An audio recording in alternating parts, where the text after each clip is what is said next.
Zika virus is a mosquito-borne disease. So people that are at risk are going to be people that have traveled to an affected country and here that have then returned. It's really important for people to understand that in general this is a very, very mild illness. I mean, 8 out of 10 people who get the infection will have no symptoms at all and will never even know that they had it.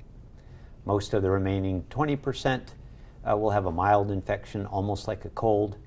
You can have a mild fever, a rash, red eyes, maybe some achy joints, but symptoms go away by themselves within about a week.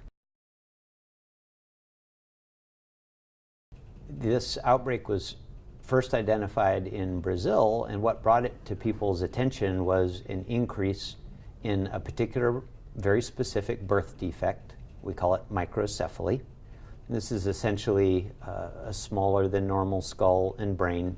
So after birth, it can lead to lifetime developmental problems. So we take it very seriously. A woman who gets Zika virus infection during pregnancy is at higher risk of having that birth defect.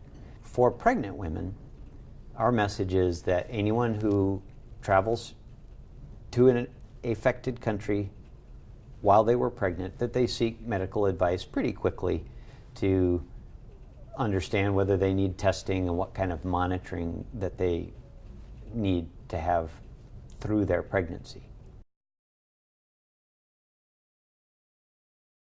If women are pregnant or at risk of becoming pregnant, that it's a good idea to think pretty seriously about how important the trip is and consider not traveling during that period.